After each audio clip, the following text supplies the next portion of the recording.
안녕하세요, 여러분. 혹시 사연을 듣는 여러분들께선 전부 다 결혼을 하셨나요? 이 사연을 듣는 분들이 여자분일지 남자분일지 모르겠지만 만약 여자분이라면 어떤 시집살이를 하셨는지 궁금합니다. 제가 사람들을 만나면 꼭 물어보는 질문이 하나 있어요. 얼마나 잘 먹고 잘 사는 시댁이면 시집살이를 견딜 수 있겠냐고요. 최근에 젊은 친구랑 얘기를 한 일이 있었는데요. 그 친구가 저한테 그러더라고요. 자기는 부자 시댁 만나면 그냥 나 죽었소 하고 납죽 엎드려서 살 수 있다고요. 그렇게 대단한 시댁이면 그까지 시집살이 나중에 떨어질 유산을 생각해서 평생이고 견딜 수 있다고요. 보통 사람들도 다 그렇게 생각하는 것 같아요. 인생에 공짜는 없고 직장 다니면서 그 돈 벌 생각하면 몇 배는 더 힘들다. 차라리 시집살이 견디는 게 낫다. 그 얘기 들으니까 다들 모른다고 참 편히도 생각하는구나 싶어 헛웃음이 나오더라고요. 그래서 오늘은 동서와 제 얘기를 한번 해볼까 하고요. 제가 딱 그런 막대 먹은 시댁 제대로 뒤집어 엎고 나온 산 증인이거든요. 그러지 말고 소개 한 번만 받아봐, 응? 엄마 친구 미령이 아줌마 알지? 그 아줌마가 요즘 나가는 골프 모임에서 아주 유명한 분이라고 하더라고. 걔가 어디 끈떨어진 사람이랑 어울려 다니는 거 봤어? 미국에서 사업하다가 들어온 사람이고 돈이 얼마나 많은지 요즘 강남 바닥에서 준재벌 소리 들으면서 산다고 하더라고.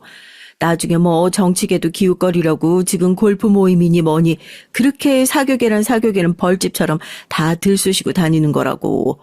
너 잘하면 남편 덕이 아니라 시어머니 덕복이 생겼으니까 그러지 말고 소개 한 번만 받아봐. 어? 너 평생 결혼 안 할 거야? 엄마 죽는 걸 보고 싶어? 정말. 왜 이래? 내가 결혼 안 하면 엄마가 죽어? 뭐 말도 안 되는 소리야. 그래, 엄마 죽어. 너 엄마 쪽팔려 죽게 하려고 작정했어? 내가 너한테 투자한 돈이 얼만 줄이나 알아? 기껏 유학까지 다 보내놨더니만 누가 네 꿈 그렇게 신나게 펼치고 살라고 보내놓은 줄 알아? 좋은 집 시집 가서 넌 엄마처럼 고생 안 하고 남편 떡, 시댁 떡 보고 살라고 그렇게 보내놨더니만 왜 결혼을 안 한대, 결혼을. 아유, 됐어, 몰라. 그래, 너 혼자 그렇게 평생 늙어 죽든지 해. 울긴 또 왜 울어? 나 정말 못 살겠네. 알았어, 그래. 소개 받을게, 받아. 그럼 됐지? 제가 처음에 남편을 만나게 된 계기요. 누구는 뭐 운명적인 만남 덕분에 첫눈에 반해서 남편 될 사람이 사랑에 빠져서 졸졸 쫓아다니느라고 그런 다양한 이유들로 그랬다는데 적어도 전 아니었어요. 엄마 때문이었죠. 등 떠밀려서 어거지로 만났다고 하는 게 더 맞는 소리 같아요. 저 어렸을 때부터 화목한 가정에서 안정적으로 자랐습니다. 사업하시는 아버지 덕분에 일찌감치 돈 걱정 없이 유학도 다녀와서 회사 생활하고 있고 하나 있는 남동생도 군대 다녀와서 사업이니 뭐니 자기 하고 싶은 거 실컷 하다가 지금은 정신 차리고 대기업 들어가서 회사에서 안정적으로 자리 잡았고요. 그런데 저희 엄마요. 남동생한텐 결혼해라 그렇게 노래를 부르지도 않으면서 꼭 저한테만 그래요. 나름대로 이름난 회사에서 회사 생활 잘하고 있고 전 회사에서 내 직급 올라가는 데 관심 더 많은 사람이지 누구 와이프 무슨 사모님 이런 소리 듣는 거 어렸을 때부터 큰 관심 없는 사람이거든요. 오히려 그런 건 엄마의 꿈이었죠. 저 혼자 잘 먹고 잘 살고 싶은데 공부 열심히 시키고 금이야 오기야 키웠던 이유가 나중에 들어보니 시집 잘 보내려고 그랬다는 엄마 얘기를 들으니까 조금 허탈하기까지 하더라고요. 큰딸은 살림 미천이라고 하더니 부잣집에서 태어나도 별 수 없나 싶어서요. 엄마 인생도 꼭 똑같았거든요. 그 나이에 이화여대까지 나와놓고 나서도 평생 아빠 뒷바라지, 자식 뒷바라지, 시집살이 다 견뎌가면서 사는 것이 아직도 자기 인생 최고의 스펙이라고 철석같이 믿고 사는 저희 엄마라서요. 그리고 그게 다 없는 집에 시집 와서 그런다고 개천에서 용난 수준이 아빠 집으로 시집 와서 그러는 거니 하나밖에 없는 딸은 꼭 구김살 없는 부잣집에 시집 보내서 자기처럼 그렇게 고생 안 시키고 살게 할 거라고. 저 어렸을 때부터 노래를 부르고 다니셨던 분이에요. 뭐 부잣집엔 시집살이 없나요? 다 자기 보고 겪은 울타리 속만 아는 거죠. 하여튼 결혼 안 한다, 좀 늦게 하면 뭐 어떠냐 한마디 했더니 친정엄마가 아주 중내산에 별소리를 다 하시길래 결국 못 이기는 척 선을 보게 됐고 결국 그 잘난 집안 아들내미랑 선을 보게 됐습니다. 남편은 나쁘지 않았어요.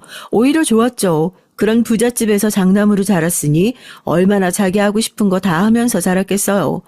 구김살도 없고 평판도 괜찮은 중소기업 팀장이었죠. 처음에 선보러 나갔을 땐 친정엄마가 얘기만 듣고 강남바닥에서 준재벌 소리 듣고 산다는 집 아들이라서 뭐 이러쿵저러쿵 돈 자랑이나 하지 않을까 걱정하고 가시도친 소리도 많이 했었거든요. 땡땡 기업 다니신다면서요? 유학도 다녀오시고 열심히 사셨네요. 공부도 잘하시고 솔직히 진서 씨에 비하면 제가 너무 모자란 사람 같아서 부끄럽기도 하네요. 저 부끄러운 얘기지만 제가 팀장 단지 그렇게 오래되지 않았어요. 진서 씨가 생각하는 것보다 돈을 많이 모아둔 것도 아니고 남들처럼 뭘 많이 해드릴 수 있을지 좀 걱정도 돼서요. 네? 저를 어떻게 보셨는지 모르겠지만 그쪽이 말씀하신 것처럼 저 대기업 다니면서 돈도 벌만큼 벌었고요. 제 명의로 아파트도 있어요. 회사에서 직급도 높고 앞으로 승진도 쭉쭉 할 거고요.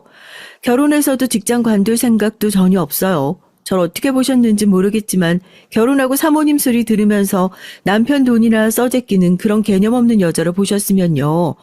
사람 잘못 봐도 한참 잘못 보셨어요.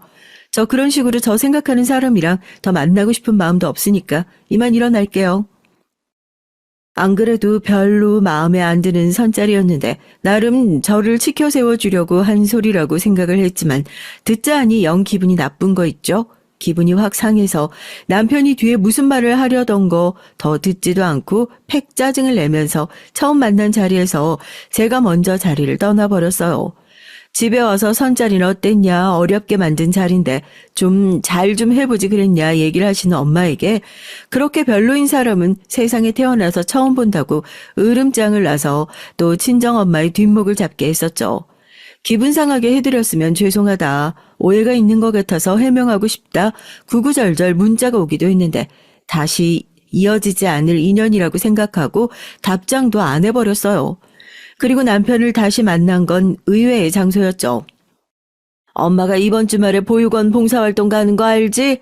애들이 빵을 그렇게 잘 먹어서 빵 좀 만들어서 가려고 하는데 손이 부족하니까 이번 주엔 너도 가서 좀 도와. 월급에서 11조처럼 돈만 딸랑 보내놓는 거 그거 봉사 아니다. 가서 애들 얼굴 보고 챙기고 하는 게 그게 봉사지. 엄마가 보기엔 네가 뭔가 업보가 많이 쌓여서 시집 못 가는 게 분명해. 이렇게라도 얼른 풀던가 해야지. 저희 친정엄마가 결혼 가지고 닥달하는 것만 빼면 심성은 정말 좋으신 분이거든요. 온 가족이 다 그래요. 아버지도 어렵게 살던 시절이 있어서 그런지 늘 내가 번 만큼 사회에 다시 환원해야 한다. 내가 지금 누리고 있는 것은 오로지 나의 노력만으로 이루어진 것이 아니니 어려운 사람들이랑 같이 나누면서 살아야 한다는 생각을 늘 가지고 계신 분들이었죠. 저희 엄마도 은퇴 후에 집에서 놀면 뭐 하겠냐면서 아버지께서 작은 카페를 하나 차려주셨거든요. 거의 뭐 동네 아줌마들의 사랑방이긴 하지만요. 집 근처에 있는 보육원 애들이 빵이며 과자를 그렇게 좋아한다고 엄마가 종종 직접 만든 간식들을 가지고 가서 봉사활동을 하셨고 전 일 때문에 자주 가진 못했지만 시간이 될 때마다 따라가서 일손을 돕는 정도였어요. 그날도 하도 잔소리를 하시는 통에 억지로 발걸음을 옮겼는데 하필이면 그 보육원에서 생 난리를 피우고 헤어졌던 남편을 떡하니 다시 마주치게 된 겁니다. 애들이 아저씨 아저씨하고 달라붙는 게 한두 번 온 느낌이 아니더라고요. 이런 곳에서 다시 만나게 된 것도 어색해 죽을 것 같은데 잠깐 얘기 좀 할 수 있냐고 자리를 만든 남편의 얘기를 듣고 저 정말 그 자리에서 창피해서 혀라도 콱 깨물고 죽어버려야 하나 했다니까요. 저희 집이 워낙 졸부란 얘기가 많아서 진서 씨가 제가 한 말을 오해할 수도 있었겠다 싶어서요. 그래도 꼭 한번 만나서 해명은 하고 싶었습니다. 저 정말 여태까지 부모님한테 한 번도 손 벌린 적 없이 살아왔고 앞으로도 그렇게 살고 싶어요. 제 힘으로 들어간 회사고 그래서 남들보다 조금 조촐하고 소소한 결혼 생활하게 되더라도 괜찮으실지 지레 걱정해서 한 소리였습니다. 죄송해요. 저도 그때 괜히 예민해서 얘기를 끝까지 듣지도 않고. 정말 얼굴이 다 화끈거리더라고요. 나도 결국에 졸부라는 편견을 가지고 이 사람을 보고 있었구나 싶어서요. 그렇게 오해를 푼 저희는 자연스럽게 몇 번의 만남을 더 가지고 2년간의 연애 끝에 결혼을 하게 됐습니다. 하루라도 빨리 큰딸을 시집보내고 싶어 했던 친정에선 제 결혼을 당연히 두 팔 벌려 환영을 했고, 저도 만나면 만날수록 집안 배경이나 환경을 크게 신경 쓰지 않는 소탈한 남편의 모습이 더욱 좋았어요. 다만 결혼을 하기 전부터 한 가지 마음에 걸리는 건 시어머니였죠. 사람들이 괜히 없는 말 지어내는 건 아닌 것 같더라고요. 솔직히 시어머니에게 할 소리는 아니지만 전형적인 졸부의 느낌이라고 해야 할까요? 어딜 가든 돈 자랑하는 거 좋아하고 혼자서 아들 둘 키워오신 것에 엄청난 자부심을 느끼고 계신 분이었습니다. 자식 잘 키운 것에 자부심을 가지는 것이야 여느 부모님이나 다 마찬가지셨겠지만 저희 시어머니는 뭐랄까요? 결혼 전부터 조금 과한 느낌이 있으셨어요. 상견례 자리에서도 서로 웃으면서 얘기 잘하고 자리를 파하려고 하는데 시어머니께서 주차장에 있는 제 어깨를 툭툭 치시더니 잠깐 차에 타서 얘기를 좀 하자 그러시더라고요. 뭐 특별히 할 말이 있으신가 하고 남편이랑 같이 들으려고 하는데 넌 남편 없으면 얘기도 못 듣는 애냐 하고 면박을 주시면서 차로 거의 밀어 넣다시피 하시길래 살짝 벙찌긴 했죠. 그 뒤로 들은 얘기가 더 벙쪘지만요. 어지간한 집안이었으면 우리 중식이 장가보낼 생각도 안 했을 거다. 너도 얘기 들어서 알겠지만 우리 집이 장차 큰일을 할 집안이야. 얘가 어렸을 때부터 워낙에 독립적인 성격이라 뭐 나한테 손 안 벌리고 자기 혼자 살겠다느니 어쩐다느니 그런 소리를 하지만 그런 여유로운 생각을 하고 살 수 있는 것도 다 지 엄마가 먹고 살만 하니까 하는 소리 아니겠니? 적어도 너희 집은 우리 집이랑 어느 정도 수준은 맞아 떨어지는 것 같으니까 나도 별소리 안 한다만 앞으로 니네 집 딸이 아니라 우리 집 며느리다 생각하고 처신도 조심하고 회사도 계속 다녀라. 난 뭐 결혼했다고 일 관둬라 하는 그런 촌스러운 시어머니는 아니니까. 나도 밖에서 내세울 며느리 명함은 있어야지. 아, 네. 저도 뭐 결혼하고 딱히 일을 관둘 생각은 없었어요. 저희 시어머니가 진짜 자주 하는 소리 중 하나가 그 명함 소리거든요. 명함 가지고 사람을 판단하고 명함 가지고 사람을 무시하는 일이 엄청 많으세요. 정작 그렇게 명함에 집착하시는 시어머니가 고등학교밖에 졸업 못하시고 학위 따려고 여기저기 알아보고 있다는 걸 알게 된 건 시집을 오고 난 이후였지만요. 전엔 무슨 일을 하셨는지 모르겠지만 부동산 투자가 제대로 성공해서 큰 돈을 만질 수 있게 되신 것 같더라고요. 자기한테 손 안 벌리고 중소기업 들어가서 팀장 달고 있는 큰아들의 명함도 영 마음에 들지 않는데 그나마 그 큰아들이 데리고 온 며느리인 제 명함, 저희 친정 명함은 꽤나 마음에 들어 하니까 그나마 이 결혼이 큰 반대 없이 순조롭게 진행될 수 있지 않았나 싶어요. 정작 저희 남편은 그런 시어머니를 종종 부끄러워하는 눈치지만 말입니다. 여튼 찝찝하고 쎄한 구석은 있었지만 결혼을 망설일 만한 큰 이유는 되지 않았어요. 시어머니 말대로 결혼했다고 직장을 관두는 게 그런 촌스러운 짓을 하시는 것도 아니고 무엇보다 제가 뭐 시어머니랑 결혼을 하나요? 남편이랑 결혼하는 거죠. 회사에서도 사람 좋다는 평판 자자했던 남편 성품은 결혼하고 나서도 여전했으니까요. 어디 다른 데 새는 것 없이 집이랑 회사만 왔다 갔다 하면서 제 할 일 다 하는 남편이었고 쓸데없는데 돈 쓰지 않고 부부 사이도 좋아서 엄마 잔소리가 튀어나오기도 전에 아이도 금방 생겨서 낳았습니다. 남편이랑 사이좋게 육아휴직 1년씩 쓰고 애 클 때까진 정신없어서 시댁에 왕래할 일이 그렇게 많지는 않았어요. 애는 온 마을이 같이 키우는 거라고 하잖아요. 솔직히 시댁이 아무리 불편해도 일이 있으면 시어머니께서 잠깐이라도 좋으니 애를 좀 봐주셨으면 좋겠다 싶을 때도 있었는데 내가 니네 애 봐주는 보모인 줄 아냐 한 소리 하셔서 한동안 사이가 소원해졌던 적이 있어 그 뒤로는 시댁과 왕래가 그렇게 잦았던 편은 아니었습니다. 예, 어디니? 어머님, 저 지금 잠깐 친정 왔어요. 영준이 친정에 맡기고 볼일 좀 보려고요. 그놈의 친정은 아주 문지방이 닳도록 들락날락하면서 왜 시댁엔 손주 얼굴 보여주면 닳는다니? 내가 그동안 며느리 눈치 본다고 그냥 다 오냐 오냐 했었는데 아무리 생각해봐도 이건 아니다 싶다. 이제 애도 어느 정도 크고 너도 네 친정에 애 맡기러 갈 정도면 애돌이고 밖에 나오는 거 불편하지도 않은 것 같으니까 그래도 2주에 한 번씩은 애 데리고 와서 집에서 밥 먹어라.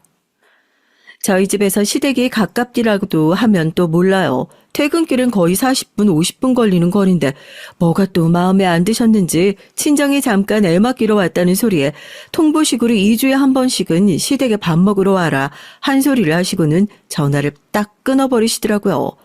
아들이랑 엄마 사이 갈라놓으려고 작정을 했냐면서요.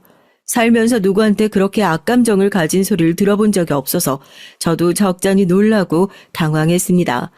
옆에서 애 봐주던 친정엄마가 무슨 일이냐고 물어서 저도 어버버 하면서 얘기를 했더니 친정엄마는 오히려 네가 잘못했다고 불편해도 시어머니 입장에선 서운할 수 있다면서 어느 정도 왕래는 하면서 지내야 된다 그러시는 겁니다.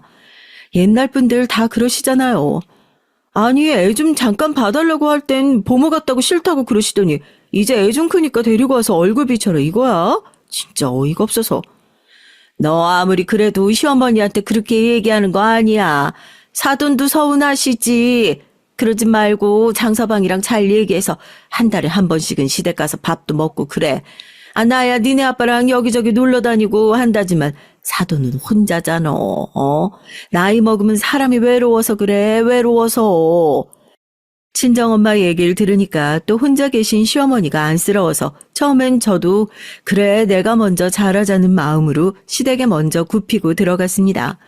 하지만 참 시어머니와 며느리가 절대 친해질 수 없는 존재인 건지 아니면 저희 시어머니만 유독 그러는 건지 몰라도 불편한 상황은 시도 때도 없이 계속해서 생기기만 했어요. 시댁에 가면 묘하게 저만 기분 나빠져서 돌아온 적이 한두 번이 아니었거든요. 그런 거 아세요? 기분이 나쁜데 할 말은 딱히 없는 이걸 또 문제 삼자니 나만 속 좁고 이상한 사람 된 것 같고 그렇다고 허허 웃으면서 넘어가자니 호구된 것 같은 그런 거요. 아이고 우리 영준이 왔어. 영준아 이리 와 할머니 무릎에 앉아서 밥 먹자. 여보 당신이 어머님한테 말씀 좀 드려. 애 저렇게 밥 먹이면 버릇 나빠진다니까. 애가 자꾸 외갓집에 가서 간식이고 뭐고 다 받아 먹으니까 집에 와서 때만 쓰고 내가 얼마나 피곤한데. 에이, 엄마도 오랜만에 영준이 보셔서 반가워서 그러시지 뭐. 어때? 하루밖에 안 되는데 이왕 집에 온 거 좋게 좋게 웃으면서 넘어가자. 응? 다들 저렇게 좋아하시는데. 제가 예민한 게 아니라요. 애 키우는 엄마들은 다 공감하실걸요. 친정엄마 집에 애 맡길 때도 애가 아무리 뗐어도 이건 안 된다고 해주세요. 저건 안 된다고 해주세요. 신신당부를 하고 애를 맡기는데 외갓집에만 오면 어머님 이러면 자꾸 애 버릇 나빠져요. 이러시면 안 돼요. 아무리 얘기를 해도 속이 경일게요. 아무리 애가 예뻐서 그렇다지만 그 내막에 저를 은근히 무시하는 시어머니의 마음이 깔려있다는 걸 누구보다 잘 알고 있었거든요. 사실 애가 제일 잘 알거든요. 애미야, 뭘 그러고 서 있어? 집에 맏며느리가 오랜만에 왔으면 할 일이 얼마나 많은데. 엄마, 영준이 엄마 회사에서 바빠서 일주일 내내 고생했어. 앞치마 이리 줘, 같이 해. 아이고, 그런 꼴값은 네 장모 앞에서나 가서 떨어. 어디 남자가 주방에 들어오려고 그래. 네가 시댁에 와봤자 얼마나 온다고 며느리가 시집와서 이런 것도 안 하려고 들어? 예, 진서야. 네가 한번 직접 대답을 해봐라. 너 설마 이게 시집살이라고 생각해서 그렇게 입 쭉 내밀고 있는 거야? 아이고 나 참 며느리 눈치 보여가지고 내가 뭐 네 손에 물이라도 묻힐 수 있겠니? 대체 사돈댁에서 내를 얼마나 오냐 하면서 키우셨길래 설거지 하나 제대로 못해가지고 집에서도 집안일 우리 중식이 다 시키는 거 아니니? 그럴 거면 집에 들어와 살아. 화내는 시어머니보다 말리는 시누이가 더 밉다고요. 그 순간만큼은 하지 말라고 왜 그러시냐고 제 편을 들어주는 남편까지 꼭 다 한 통속인 것 같아서 꼴 보기가 싫더라고요. 이 집에서 꼭 저만 혼자서 왕따가 된 것 같아서요. 우리 중식이, 우리 영준이, 남편이랑 제 아들은 버젓이 이름 불러주시면서 저는 꼭 애미야, 영준이 애미야, 거기, 여기, 새아가라는 고급스러운 호칭은 바란 적도 없습니다. 제대로 된 이름 한 번을 안 불러주시는 시어머니가 그렇게 미울 수가 없었어요. 밖에서 뭐 얼마나 좋은 호평을 듣고 다니시는 분인지 모르겠지만 적어도 저한테만큼은 그렇게 썩 좋은 시어머니 아니었다고요. 겨우 이 정도 일 가지고 시집살이라고 생각하냐 물으시면 또 거기서 아니라는 소리 말고는 할 말이 없거든요. 정말 이게 안 당해보면 모르는 거예요. 사연을 들으시는 분들도 그래 그 정도면 며느리가 당연히 해야 하는 일 맞지 않냐 하시는데 제가 시댁에 와서 일을 하기 싫어 이렇게 뻔질거리는 거 아니라고요. 마음이요. 시어머니가 저를 대하시는 태도가요. 무슨 일을 하나 하고 싶어도 제 마음이 우러나지 않게 틱틱거리시는데 그걸 어쩌나요? 와가지고 생전 좋은 소리 한번 들은 적이 없는데 매번 이렇게 애기 얼굴 보여주고 욕은 욕대로 얻어먹는 느낌이야. 진짜 기분 나쁘다고. 당신 저녁 먹을 때 못 봤지? 난 어머님이 무슨 수문장인 줄 알았어. 어쩐 일로 내 옆에 앉으셨나 했더니만 내가 무슨 반찬 좀 집을라 치면 젓가락으로 반찬 그릇을 은근히 잡아당겨가지고 당신이랑 영준이 앞으로 쭉 쓱 끌고 가시더라. 아, 며느리 밥 한 그릇 주는 것도 아까워하시는 집에 내가 뭐가 좋다고 이렇게 매번 굽실거리며 와야 돼? 에이, 설마 우리 엄마가 좀 툴툴거리고 못된 구석은 있어도 그렇게 괴팍한 노인네는 아니야. 진짜로 그러셨으면 그건 진짜 어디 TV 사연에 나올 감이다. 당신이 요즘 좀 예민해서 그랬던 거겠지. 아무리 그래도 내 식구잖아. 너무 함부로 얘기 안 했으면 좋겠어. 영준이도 다 들어. 다 알아. 당신이 우리 엄마 미워하면 영준이도 자기 할머니 미워하는 애로 크는 법이라고. 눈치 없는 남편도 제 속을 긁는데 한몫했어요. 물론 남편 입장도 이해가 안 되는 법은 아니었죠. 누가 자기 앞에서 제 엄마 욕을 하는데 기분 좋게 들을 수가 있겠어요. 솔직히 남편은 제가 하는 얘기 들으면서 설마 우리 엄마가 꼬장꼬장 하기로 써니 그렇게야 못됐을까 하고 못 믿는 눈치에 더 가까워 보였습니다. 버젓이 돌을 맞는 개구리 앞에 있는데 에이 그래도 아닐 거야 하고 끝끝내 부정하려는 눈치인 남편이 어느 순간부턴 꼴도 보기 싫어서 저도 말을 아끼게 되더라고요. 저 혼자만 그냥 입 닫고 아 내가 오바 떠는구나 하고 생각하면 끝날 일이잖아요. 그렇게 생각하고 삭혔죠. 부모님 밑에선 방구석 여포처럼 온갖 잘난 척을 하면서 큰 소리를 냈었던 제가 시집와서 이렇게 시댁한테 찍소리도 못하는 며느리로 살아가게 될 줄 누가 알았겠습니까? 하지만 얼마 지나지 않아 전 시어머니의 갈굼에서 졸업할 수 있게 됐습니다. 대체 무슨 수로 말이냐고요? 시어머니에게 거의 주적 수준의 저를 미워하는 것과는 비교가 되지 않을 정도의 상대가 나타났거든요. 제가 시동생이 하나 있다고 아까 말씀드렸죠? 도련님이요. 결혼을 하게 됐거든요. 아들 둘 잘 키워놓은 걸 평생의 훈장처럼 내세우고 사셨던 어머니셨는데 대뜸 결혼을 하겠다며 집안에 폭탄을 던진 도련님이 데려온 동선 그 소식보다 몇 배는 더 충격적이었습니다. 명식이 상견례 자리에 정말 우리까지 안 가도 괜찮을까? 우리까지 우르르 다 가는 건 좀 그렇지 않아? 원래 상견례 자리는 쪽수 맞춰서 가는 거라고 그러던데 그런데 좀 그렇긴 하네. 지난번에 집에 인사 올 때 빼고는 동서랑 제대로 인사도 해본 적도 없이 상견례 하는 거잖아. 뭐 그동안 우리가 도련님이랑 딱히 왕래를 하고 지낸 것도 아니지만. 시댁이랑 왕래가 잦지 않았으니까 도련님도 마찬가지였죠. 대화도 잘 안 해서 늘 어색했고요. 솔직히 도련님보다야 새로 생길 동서가 더 기대가 되는 게 사실이었어요. 드디어 나도 이 어려운 시댁 생활을 같이 나눌 진정한 전우가 하나 생기는구나 하고 얼마나 기대했었다고요. 남동생밖에 없어서 그런지 항상 여동생이 있는 친구들이 부러웠었고 동서가 들어오고 나면 정말 자매처럼 잘 지내야지 동서는 몰랐겠지만 전 동서가 시집 오기 전부터 그렇게 두 팔 벌려 환영을 하고 있었습니다. 며느리라면 일단 투덜거리고 보는 저희 시어머니가 시동생의 결혼도 한 큐에 허락할 수밖에 없었던 건 결혼 전에 들어선 애 때문이었다고 200% 장담합니다. 상견례도 뭐 형식상 치러지겠구나 했는데 그날 남편한테 동선의 집안 사정을 처음 듣게 됐고 동서도 결혼 생활 어지간히 힘들겠구나 예상했었죠. 그게 아니라 우리 엄마 걱정돼서 그래. 혹시라도 재수 씨한테 무슨 소리라도 하실까 싶어서. 사실 재수 씨네 부모님이 안 계신다고 하더라고. 고아래 고아. 그래서 오늘 상견례 자리도 그렇고 결혼식 날도 그렇고 이모랑 이모부가 대신 나오신다고 했는데 뭐 거기도 형식상 가족일 뿐이지 그렇게 가깝게 왕래하고 지내는 눈치는 아니더라고. 사람은 참 착해 보였는데. 뭐? 당신은 그 소리를 왜 이제야 꺼내고 있어? 얼른 옷 챙겨 입어. 상견례 몇 시랬지? 어머님한테 얼른 연락드려. 우리도 가겠다고. 아무리 생각해봐도 그게 맞는 것 같다고. 당신이 전해? 동서가 고아라는 얘기를 듣는 순간 모르겠어요. 머리보다 몸이 먼저 반응을 했던 것 같아요.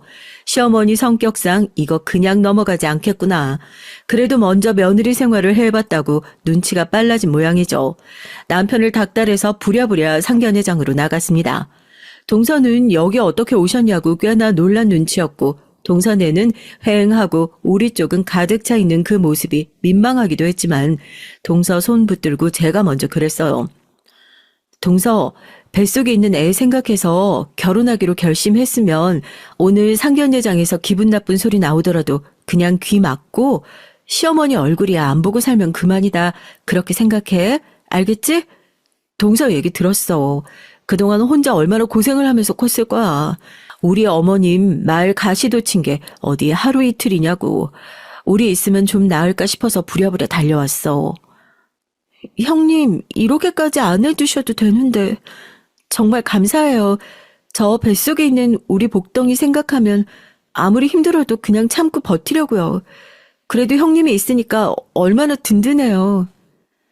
곧이어 상견례장에 찬바람 쌩쌩 부는 저희 시어머니가 들어오셨고 그렇게 불편한 자리가 시작됐습니다.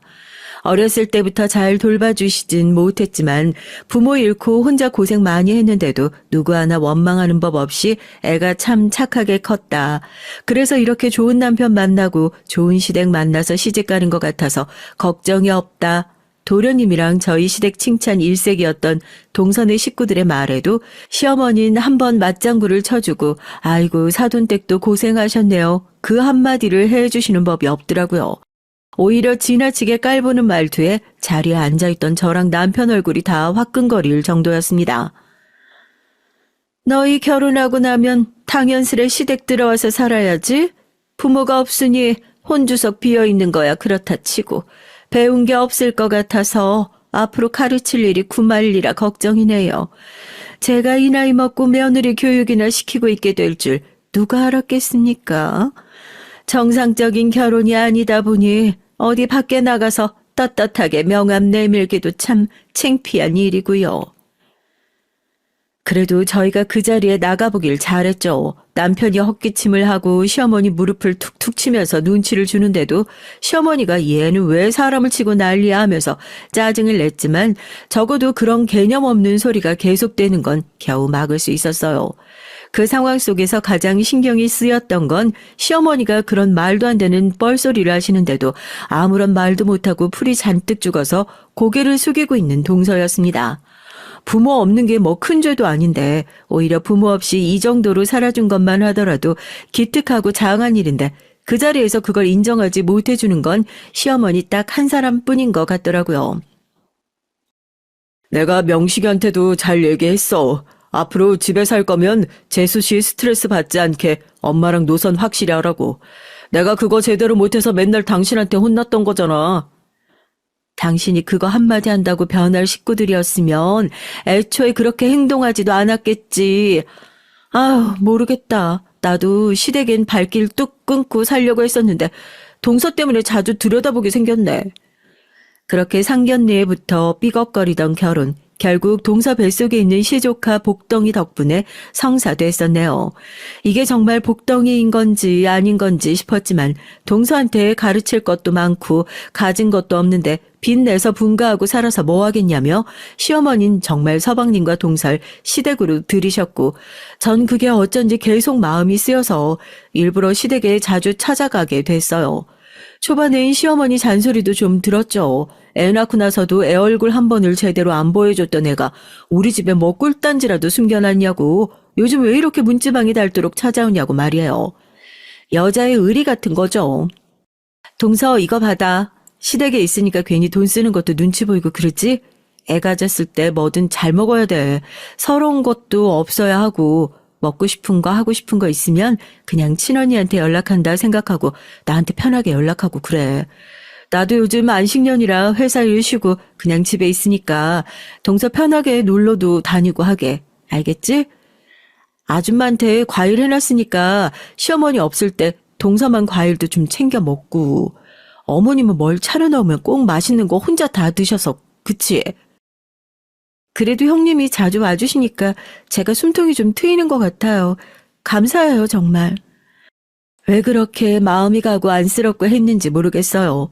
언제는 시댁을 자주 안 온다고 짜증이셨던 시어머니께선 요즘엔 제가 부쩍 시댁을 자주 찾아뵙게 되면서 불편한 기색을 팍팍 내비추시더라고요.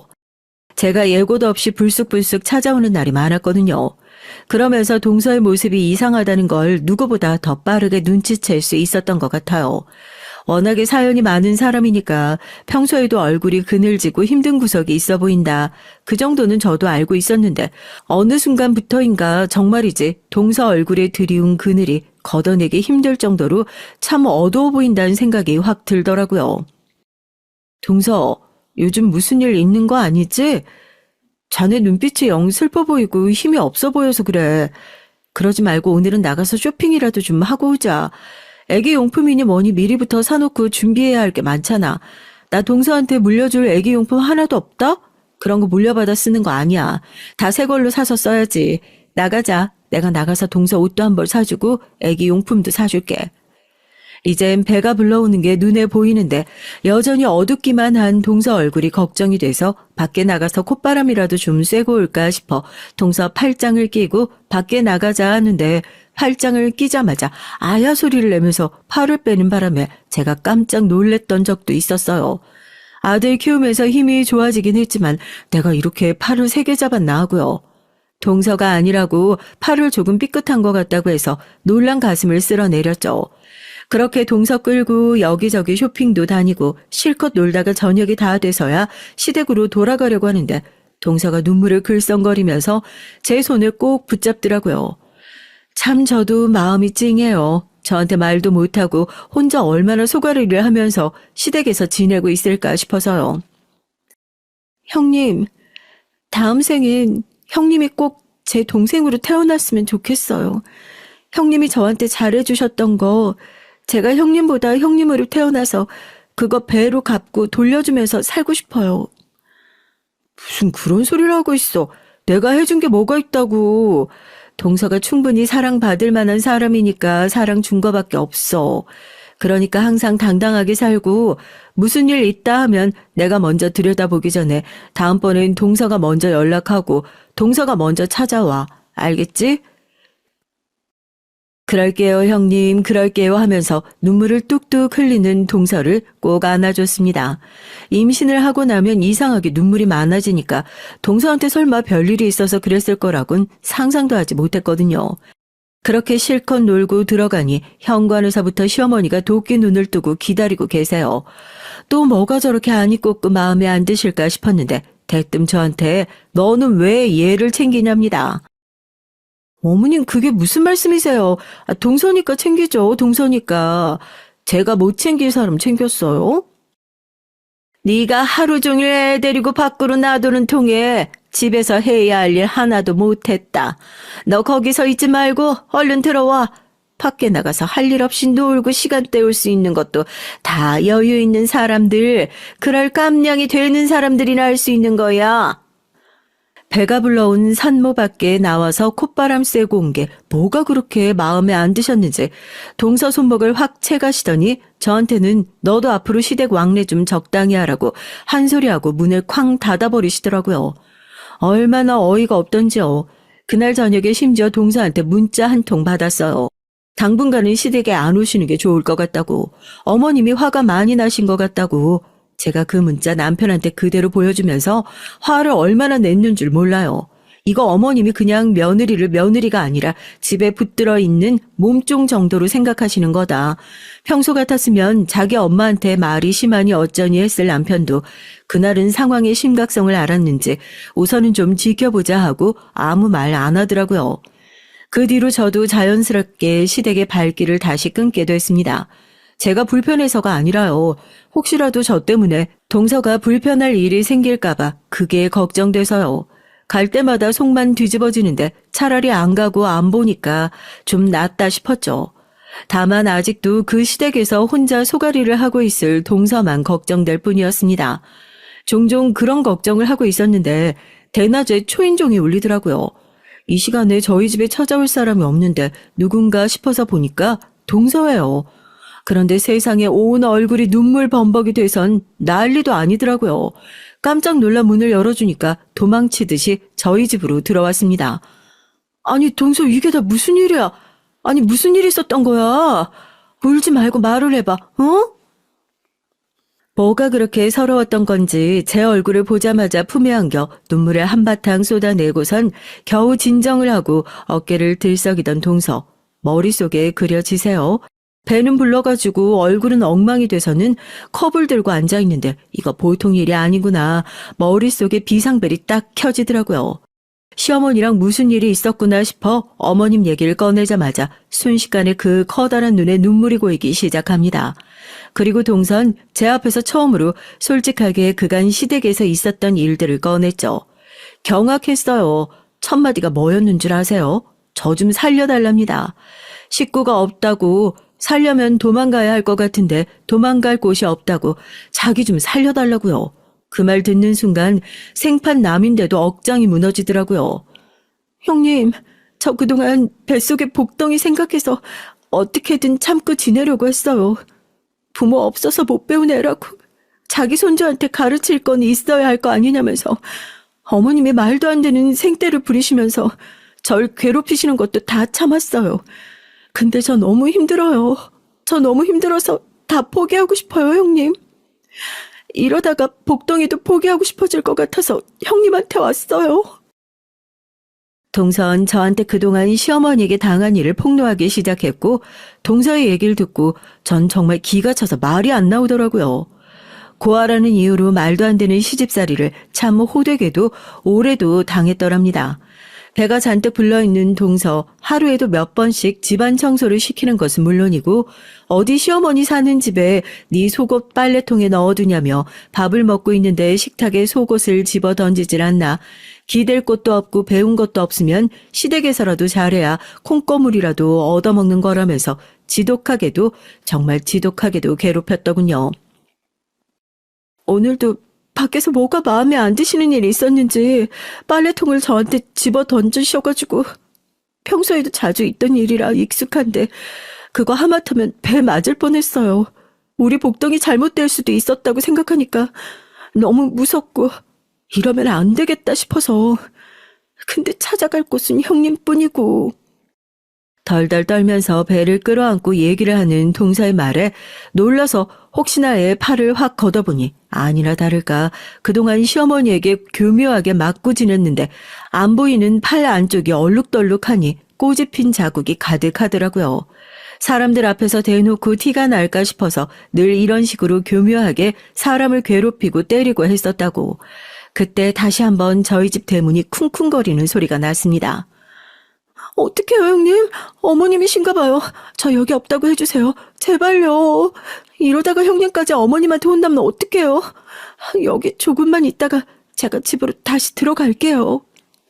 큰 소리가 나자 소스라치게 놀라면서 제 뒤로 쏙 숨어가지고 사시나무 떨듯이 떨고 있는 동서를 보니까 이가 부득부득 갈려서 턱에 근육이 빡 올라오더라고요. 뭐가 부끄러워서 숨냐고. 동서 잘못한 거 하나 없으니까 당당하게 굴라고 문을 열었습니다. 시어머니가 무작정 저희 집을 찾아와서는 동서를 보고 나서 가재미 눈을 뜨시고 절 째려보시면서 이럴 줄 알았답니다. 뭐가 이럴 줄 알아요. 어머님, 어떻게 사람 탈을 뒤집어 쓰고 이런 짓을 하실 수 있으세요? 어머님 아들들은 어머님 이런 사람인 거 알고 있어요? 아니, 사람이 어떻게... 참 진짜... 야, 네가 뭔데 내 인생의 훈수질이야? 어? 왜 나만 나쁜 사람 만드냐고.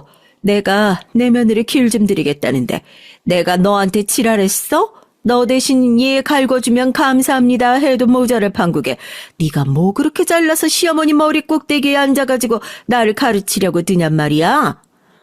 자기가 한 그동안의 악행들이 단순히 며느리 길들이기였다는 소름 끼치는 소리를 하는 시어머니는 동서를 끌고 저희 집을 나가려고 했고 전 그런 시어머니를 필사적으로 막아섰어요. 그러자 정말 아무렇지도 않게 제 뺨을 올려붙이시더라고요. 동서는 울고불고 그런 시어머니를 말리면서 차라리 저를 때리시라고, 형님은 정말 아무런 잘못도 없다면서 그 와중에도 절 감싸고 들려 하고요. 진짜 그 자리에서 시어머니 뺨을 시원하게 한 대 바로 맞받아 쳐줬어야 했는데 더 큰 복수를 위해 한 발자국 물러서 꾹 참았습니다. 근본 없는 집구석인 거 알고 있었는데 이 정도로 수준이 밑바닥이 실 줄은 몰랐네요. 어머니, 저 동서처럼 그렇게 고분고분한 며느리 아니에요. 사람 잘못 건드려도 제대로 잘못 건드리셨다고요. 기대하세요. 다른 건 몰라도 어머님 말년 하나는 확실하게 외롭게 만들어 줄 테니까. 뭐? 이게 어디서 끝까지 눈을 동그랗게 뜨고 시어머니한테 대들어 대들길? 저 그 자리에서 바로 핸드폰 들어서 저희 친정엄마에게 전화했습니다. 핸드폰에서 사돈 목소리 나니까 방금까지 미친 사람처럼 펄쩍펄쩍 뛰고 있던 시어머니도 갑자기 싹 조용해지시더라고요. 엄마, 나 시어머니한테 방금 맞았거든? 나 시집 잘 보낸 줄 알았지? 여기 완전 깡패야. 이 인간들 고소하고 당장 이혼해야겠으니까 아버지 모시고 와. 나도 이렇게 근본 없는 집구석에서 영준이 못 키우겠다. 영준이 아빠한텐 내가 전화할게. 뭐? 너 지금 그게 다 무슨 소리야? 엄마가 지금 당장 거기로 갈게. 아유, 사돈 어른. 지금 뭔가 얘가 단단히 오해를 해서 그런 건데 그런 게 아니고요. 제가 며느리들 버르장머리 고친다고 한 소리 한 걸 가지고 너 정말 왜 그러는 거야? 남편한테도 전화해서 지금 당장 이혼 서류 들고 네 동생 데리고 우리 집으로 튀어오라고. 다들 사색이 돼서 저희 집으로 몰려왔네요. 이렇게 집안일을 순식간에 뒤집어 엎을 줄 예상도 못했던지 시어머니는 땀을 삐질삐질 흘리시면서 저한테 너 대체 어쩌려고 일을 크게 만드냐고 저한테 뒤늦게 사과를 하시면서 결국에 이게 다 둘째 때문에 일어난 일 아니냐, 우리끼린 잘 풀면 되지 않느냐 이런 소리나 하시고 전 그런 시어머니의 팔을 매정하게 뿌리쳤습니다. 온 가족이 그렇게 저희 집으로 모였고 친정 부모님은 잔뜩 화가 나셔서 제가 어디 다친 데가 없는지 그것부터 살피시더라고요. 퉁퉁 부어오른 제 뺨을 보고 저희 친정아빠가 남편 귀싸대기를 올려붙이고 난리도 아니었어요.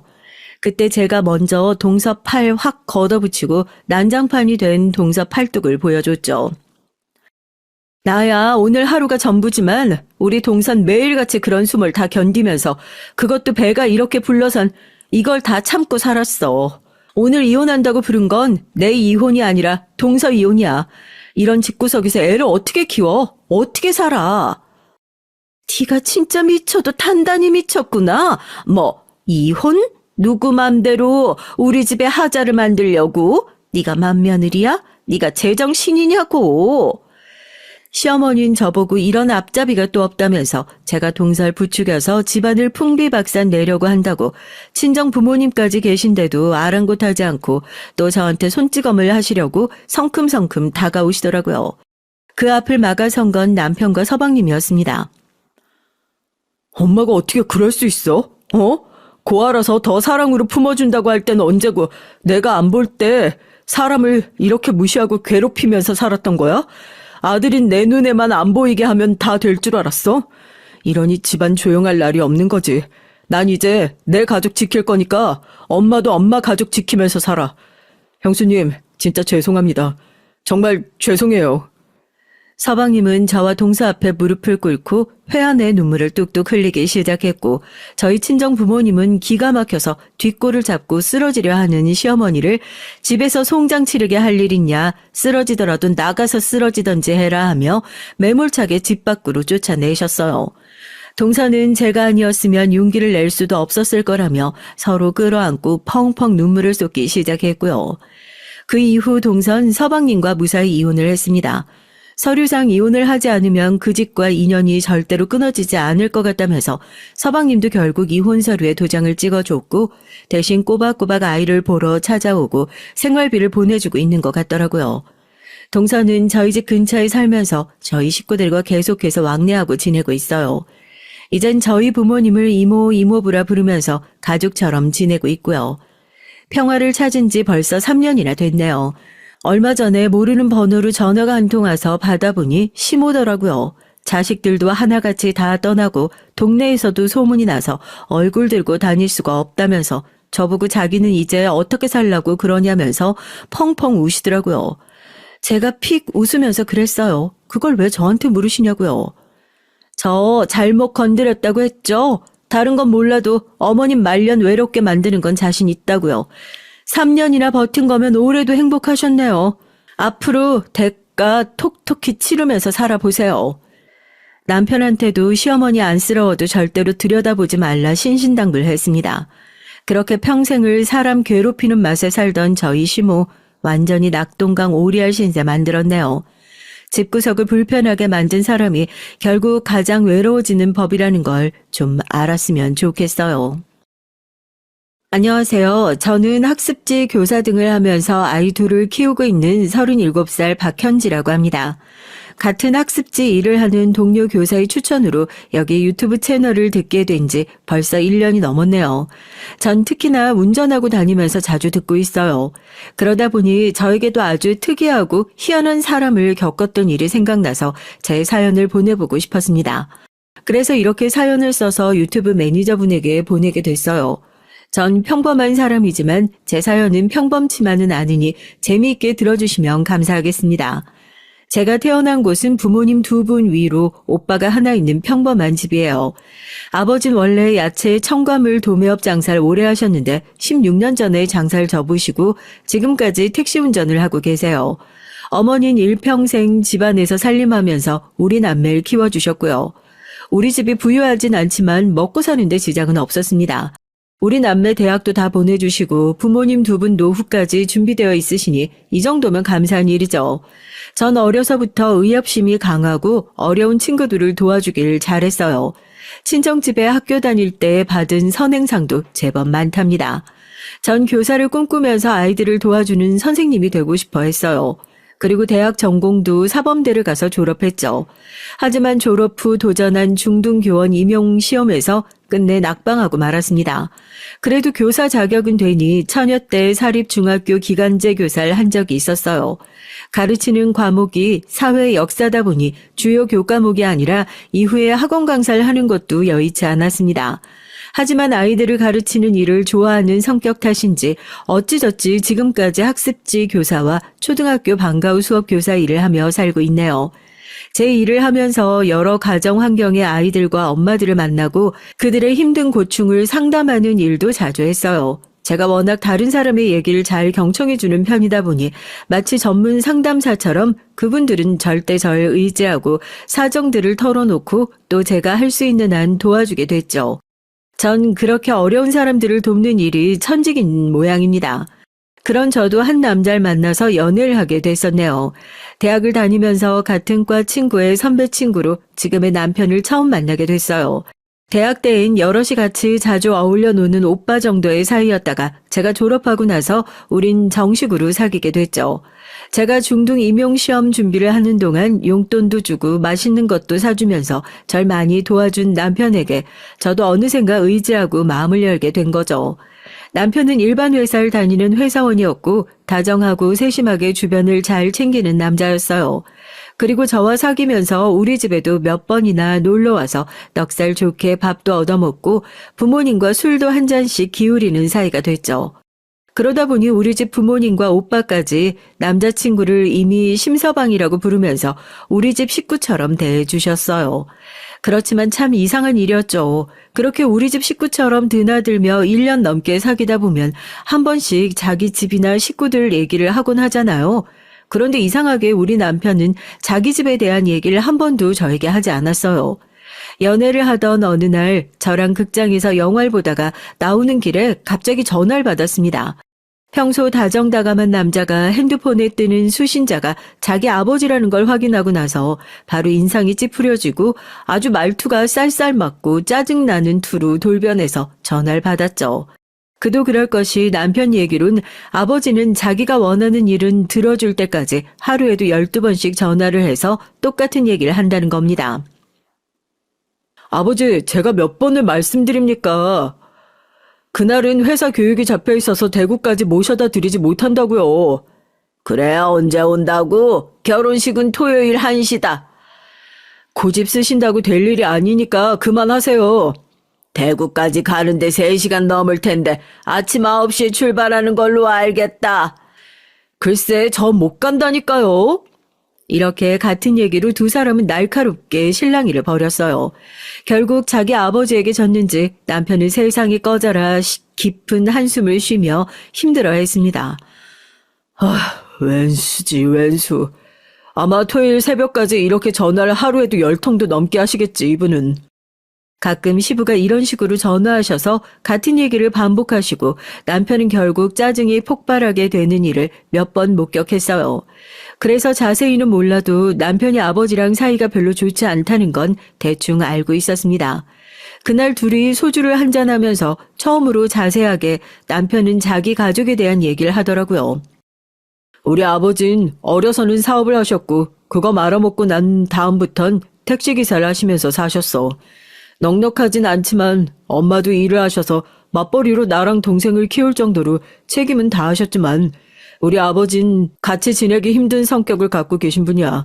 자기 몸이 조금이라도 힘들거나 다치는 일은 절대로 안 하고 무엇이든 자기 성미에 남들이 맞추지 못하면 심하게 화를 내고 짜증도 내지. 심할 땐 구타도 많이 했어. 그 사람, 우리 집 사람들은 아버지가 술만 마시고 오면 덜덜 떨었어. 아무 일도 아닌데 술병 깨고 집안 살림살이 던져대면서 특히 젊었을 때 우리 어머니 많이 맞고 사셨지.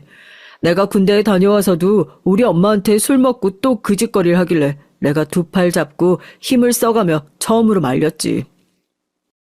아버지, 이제 제발 그만 좀 하세요. 이 나이 먹고도 아직도 그 버릇 못 고치셨습니까?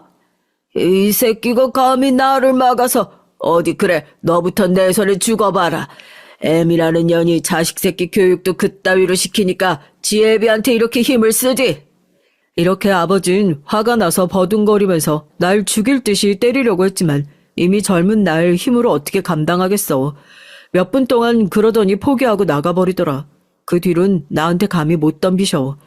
아버진 그렇게 나가고 나서 아직 어리고 대들지 못하는 내 동생을 잡아다가 분풀이로 엄청 때리시더래.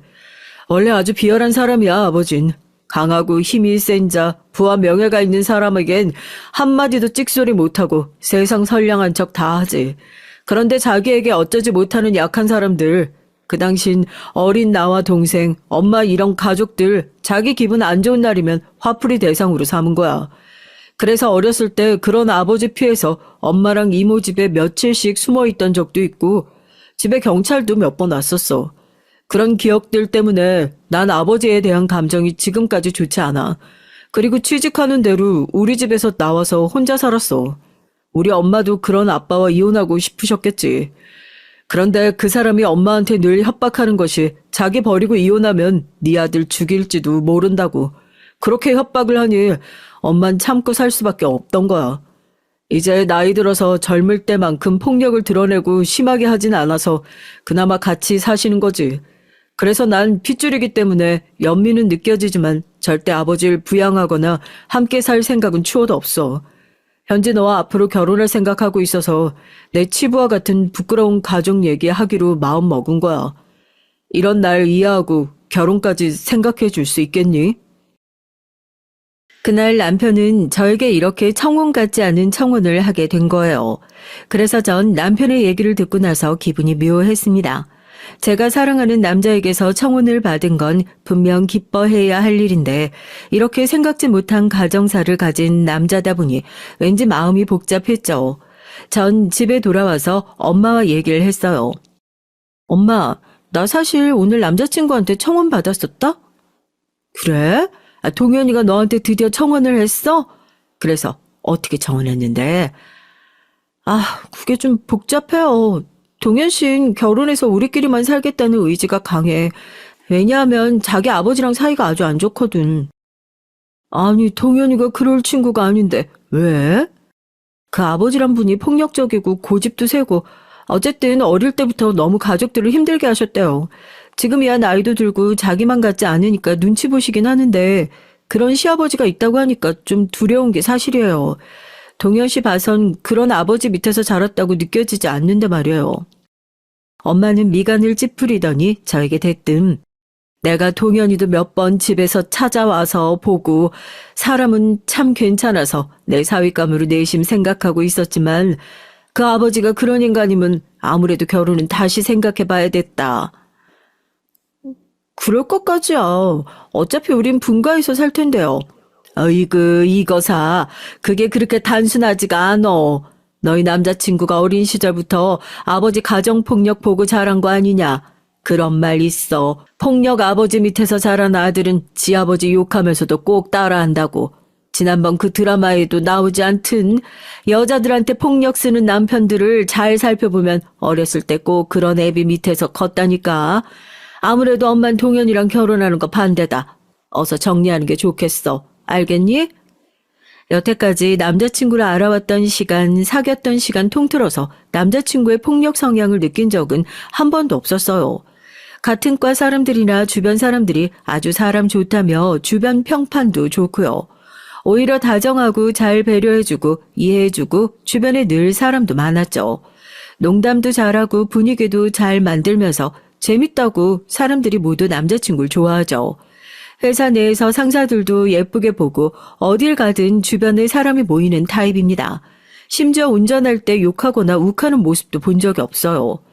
지금 내 눈앞에 이 남자는 이렇게 좋은 사람인데 어린 시절 아버지의 폭력 아래서 자랐다는 과거를 알게 됐다고 해서 당장 남자친구와 헤어지다니 그건 너무하잖아요. 하지만 그런 반면에 혹시 아직 나와 크게 싸울 일이 없어서 내가 모르고 있는 건 아닐까. 결혼해서 살다 보면 별일을 다 겪을 텐데 혹시 나중에 남편도 그 감춰진 폭력 성향이 나오는 건 아닐까 하는 염려 때문에 결혼에 대한 확신이 들지 않았어요. 남자친구는 양가 상견례를 잡는 것을 시작으로 본격적으로 결혼을 준비하려고 하는데 제가 왠지 미적거리니까 이런 제 마음을 눈치챈 것만 같았어요. 현지야, 부모님께 우리 결혼 말씀드렸니? 우리 부모님은 다음 주도 그 다음 주도 토요일은 다 시간이 괜찮으시다고 하는데 어느 날로 상견례 날짜 잡을까? 그런데 우리 부모님이 요즘 무슨 일이 있으신지 당분간 어렵다고 하시네. 그래, 그럼 일단 내가 집에 가서 정식으로 인사 먼저 드리면 어떨까? 글쎄, 혹시 내가 지난번 우리 아버지 얘기한 것 때문에 마음에 걸리는 일이 있니? 남자친구가 먼저 전곡을 찔렀어요. 차마 전 그에게 대고 어떤 거짓말이나 변명으로 둘러대지도 못했습니다. 그렇게 별다른 말 없이 통화는 끝났고 며칠 동안이나 남자친구는 저에게 연락을 하지 않았어요. 그렇지만 남자친구와 연락을 하지 않는 동안 전 오히려 제 마음을 깨닫게 됐죠.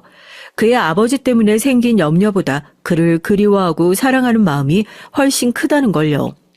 전 남자친구와 연락을 끊은 지 일주일도 안 돼서 그에게 전화를 걸었습니다. 하지만 웬일인지 남자친구는 전화를 받지 않았어요. 남자친구는 이제 내가 싫어진 거야. 겨우 자신의 부끄러운 집안 얘기를 용기 내서 꺼냈는데 내가 변심한 줄 알고 나에 대한 마음을 접었구나. 이로 어쩌면 좋지? 전 너무 다급하고 걱정이 됐어요. 남자친구가 마음속에서 절 이미 지워버렸으면 다시 저를 안 만나주면 어떻게 해요? 전 이미 남자친구를 너무나 사랑하는데 그 아버지가 어떤 사람이든 다 감수하고 결혼하고 싶을 만큼 말이에요. 그때였습니다. 갑자기 엄마가 제 방문을 열고 들어오셨어요. 내가 졌어. 엄마는 눈을 감으면서 제 앞에서 손사리를 치셨죠.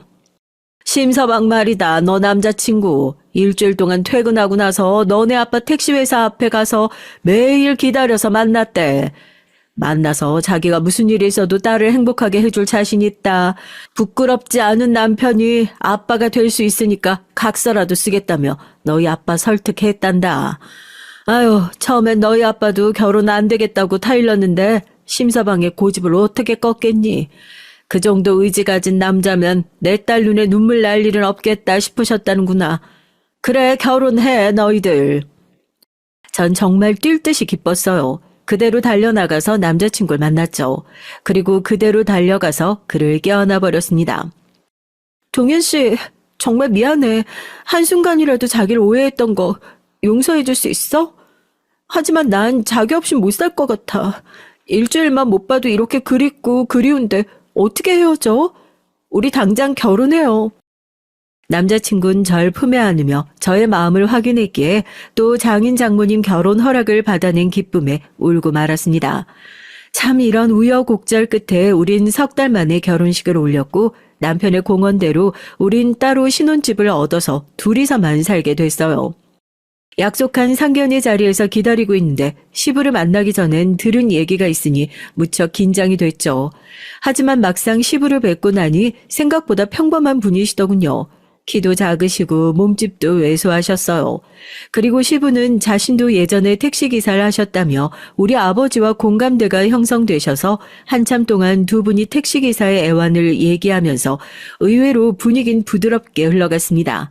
시모도 60대의 주변에서 흔히 볼 법한 특별한 사정이 없는 분이셨고 남동생은 남편보다 2살 아래인데 회사를 다니는 평범한 남자였어요. 그리고 시모도 남동생도 대화를 나눠보니 모두 정상적인 사고를 가진 괜찮은 분들이셨습니다. 저와 친정 부모님은 그래서 상견례 이후로 안심을 할 수 있었어요. 폭력 가정에서도 잘 커서 인격 형성이 올바르게 되는 경우도 있구나 하고요. 남편과 결혼한 이후에도 전 직장을 그만두지 않고 열심히 다니면서 남편과 함께 돈을 모아갔습니다. 서울 아파트 값이 비싸니 아이를 낳기 전에 대출을 껴서라도 마련하고 싶었어요. 다행히 서울 상도동의 20평대 아파트를 청약받아서 입주 이사를 할 수 있었습니다. 그리고 그 사이에 아들 하나, 딸 하나 남매를 낳고 키우면서 잘 살 수 있었어요. 비록 아파트 대출금은 2억이나 됐지만 맞벌이로 절약하면서 살다 보면 아이들 학교 가기 전엔 다 갚을 수 있을 것 같아서 개미처럼 알뜰살뜰 지냈습니다. 그리고 결혼해서 살아보니까 우리 남편은 제가 결혼 전 걱정했던 것이 무색할 만큼 제가 아는 사람 그대로의 모습이었죠. 다정하고 자상하면서 저와 아이들을 살뜰히 챙기는 좋은 가장이자 아빠였어요. 남편에게서 폭력적인 모습은 눈꽃만큼도 찾아볼 수 없었습니다. 또한 우리 부부가 시댁에 가는 날은 1년에 몇 번 안 됐어요. 구정과 추석 그리고 제사 한 번, 어버이날, 아버님 어머님 생신 이런 날은 시댁에 찾아뵙고 그 외에 자주 가는 일은 없이 지냈죠. 사실 결혼 초반 시모와 약간의 기싸움은 있었어요. 시모는 저에게 일주일에 2번은 전화를 했으면 하셨고 한 달에 한 번씩은 시부모님 모시고 외식을 시켜주길 원하셨죠. 용돈도 아버님 어머님께 각각 50만 원씩 달라고 하셨어요. 하지만 이러한 시모의 요구에 남편은 해결사처럼 나서서 중간에 잘 중재를 해줬죠. 우리 엄마도 시어머니니까 바라시는 게 있겠지만 우리가 해드릴 건 해드리고 못하는 건 못한다고 분명히 해두는 게 좋아. 저에게 이렇게 말한 남편은 자신의 어머니와 얘기를 해서 조정을 했습니다. 그래서 조정한 내용은 일주일에 한 번 전화는 아들이 직접 하기로 했고 명절과 뭔가 뜻깊은 날에만 모이고 외식을 한다고 했어요. 용돈은 2분 합쳐서 50만 원 드리기로 했고요. 아들 말엔 아무 소리 못하고 이렇게 하기로 정하셨지만 며느리인 저한텐 그 이후에 몇 번 다른 요구도 하셨죠. 그렇지만 저도 그렇게 녹록한 여자만은 아니거든요. 어머님, 제가 맞벌이하는 여잔데 그렇게 자주 뵙는 건 현실적으로 어려운 것 같네요. 제가 어떻게 회사를 그만두게 되면 어머님께서 저희 생활비 보태주실 건가요? 우리 애기들도 시댁에서 어머님께서 봐주실 거예요? 그럼 그렇게 해드리고요. 이렇게 딱 잘라서 말씀을 드리니 그 뒤론 별다른 요구를 하지 않으셨어요. 그래도 시어머니신데 제가 따로 용돈 드리고 선물도 해가면서 잘 해드리긴 했죠. 가장 걱정했던 시부는 사실 저와 교류할 일이 별로 없었습니다.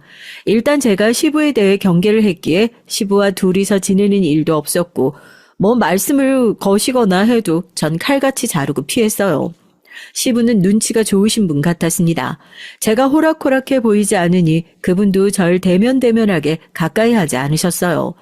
물론 용돈이나 비싼 양주 등의 요구는 가끔 하셨지만 저보다 남편에게 하는 것 같아서 다행이었죠. 뭐 그럭저럭 그렇게 전 시댁과 적당히 풀면서 아이 둘을 키우고 결혼 생활을 해오고 있었습니다. 제가 시댁에 들어온 지 몇 년 뒤에 서방님도 결혼할 예정이라고 하셨죠. 3년간 서방님과 같은 직장에서 격리로 근무하던 아가씨와 연애를 했고 소속감과 유대감 때문인지 연애를 시작하자마자 비교적 빠르게 결혼 얘기가 오고 갔습니다. 남편과 서방님은 힘든 어린 시절을 같이 겪어온 동료애 같은 것이 있어서인지 다른 형제들보다 더 끈끈하고 서로를 위하는 사이였어요. 그래서 남편은 서방님이 연애한 아가씨를 따로 만난 적도 있는 것 같았습니다. 정 궁금한 나머지 집에 들어온 남편에게 결혼할 아가씨가 어때 보이냐고 물어봤죠. 그냥 착하고 평범한 아가씨야. 나이도 26인가?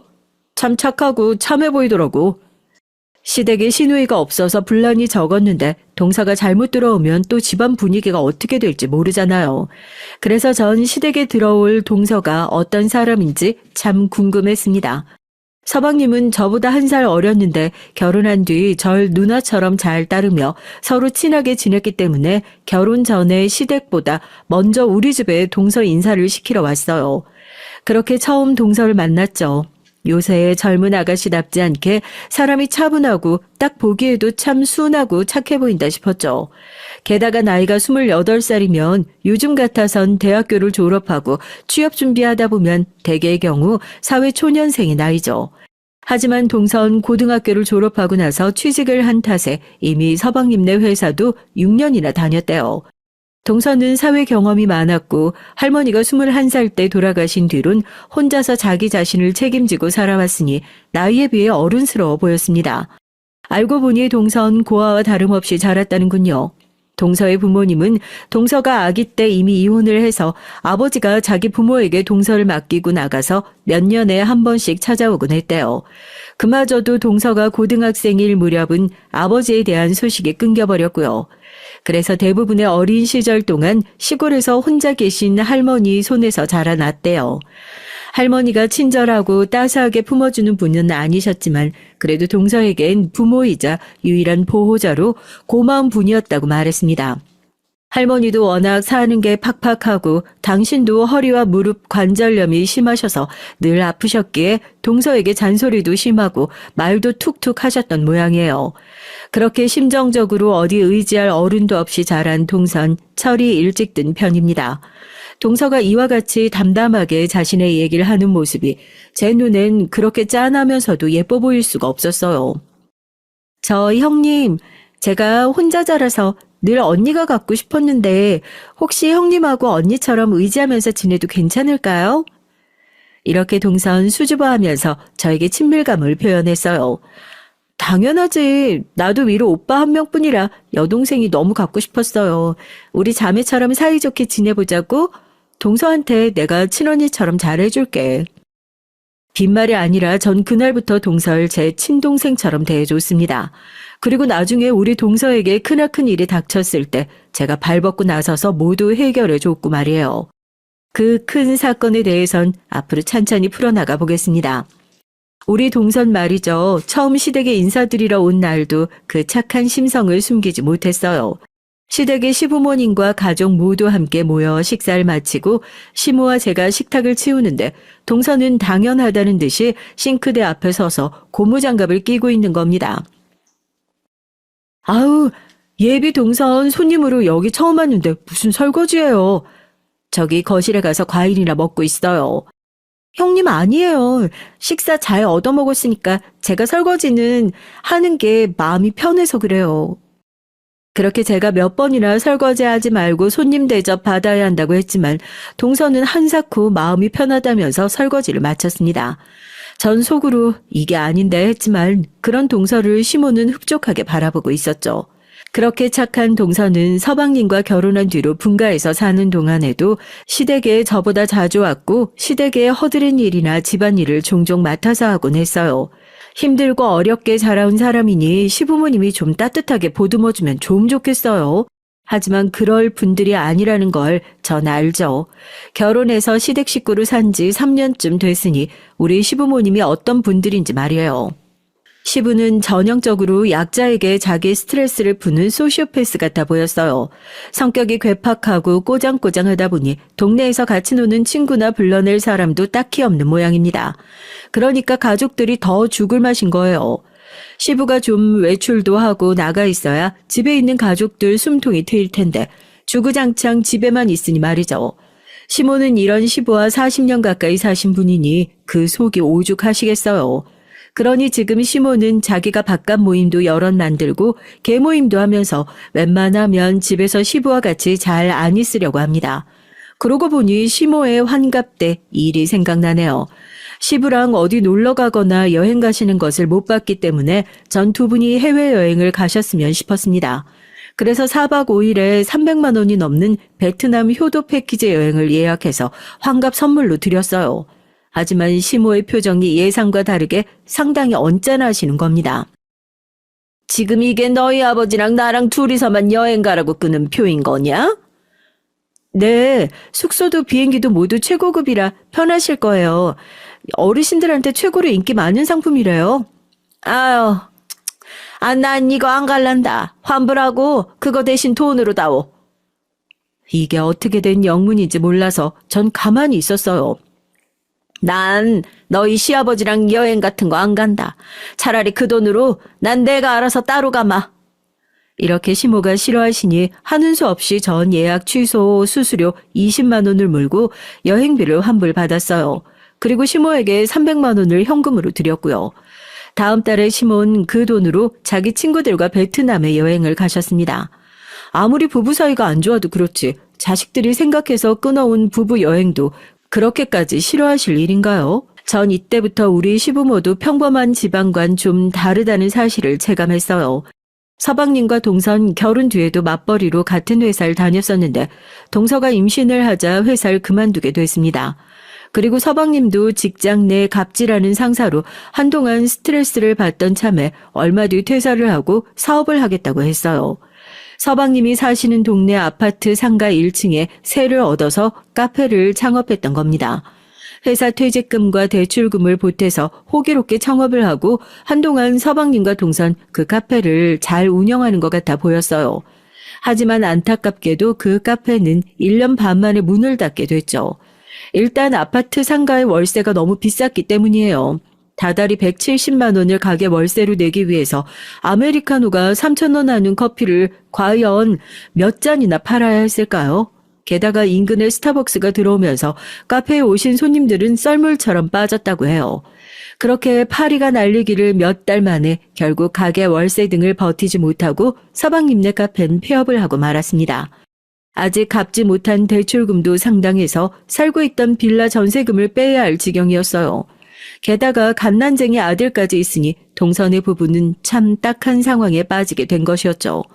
어쩔 수 없이 서방님네 식구들은 시댁에 들어가서 살아야 했고 서방님은 서울의 한 회사에 취직해서 다니게 됐습니다. 시댁은 경기도 용인시에 있는데 서울 회사까지 출퇴근이 어려우니 서방님은 직장 근처에 고시원을 잡아서 평일엔 고시원에서 주말엔 시댁으로 내려와 지냈어요. 그리고 갓난쟁이를 키워야 하는 동선 홀로 시댁에서 살아야 했고요. 동서가 들어오기 전에 시모는 밥 때만 집에 들어와서 시부 밥을 챙기고 또 나가는 하루를 보냈었대요. 만약 시모가 밥을 제 시간에 안 주거나 반찬이 마음에 안 들면 시부는 또 눈이 돌아가서 시모를 달달 볶았는데 동서가 그래도 집에서 시부 정심을 챙겨주게 되니 시모는 자유를 얻은 것이에요. 게다가 착한 동선 시댁 집안일까지 도맡아서 하니 시모는 동서 덕에 정말 날개를 달고 바깥일을 돌아다니며 재미나게 사신다고 들었습니다. 시모는 아침 먹고 나가서 주위가 컴컴해진 시간에서야 집으로 들어왔대요. 그렇다 보니 집엔 시부와 동서 그리고 아기 이렇게 셋이서 지내는 날이 많았던 겁니다. 동서는 분가에서 살 땐 미처 몰랐다고 해요. 시부가 이렇게까지 사람을 힘들게 하는 분인지 말입니다. 시부는 자기 기분이 나쁜 날이면 있는 대로 고함을 지르고 동서에게 욕까지 하더랍니다. 그리고 음식 타박은 어찌나 하고 자기 입에 맞는 생선 요리와 김치 2가지 이상의 식탁이 없으면 숟가락을 던졌대요. 심하면 정말 밥상을 뒤엎었대요. 갓난아기를 키우기도 바쁜 동선 시부까지 모시고 사는 이중고에 이를 악물고 참으면서 1년 넘게 살아왔던 겁니다. 그래서 보증금 3천만 원이라도 모으면 남편과 시댁에서 나가 살 수 있으니 그때까지만 참겠다는 마음으로 버텼던 동선, 어느 날 목소리가 잔뜩 신이 나서 저에게 전화를 했어요. 형님, 요즘에요, 우리 뒷마당에 어떤 새끼 고양이가 한 번씩 들어와서 놀다가 내가 다가가면 도망가고 했거든요? 그런데 고양이 밥이랑 물그릇 놓고 몇 날을 보고 하니까 얘가 이제 저를 주인처럼 보는 거예요.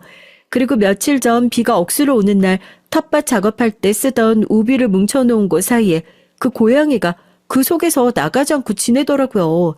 비에 맞아서 오들거리면서도 그 우비 근처에서 떠나지 않고 저를 보고 애처롭게 우는데요.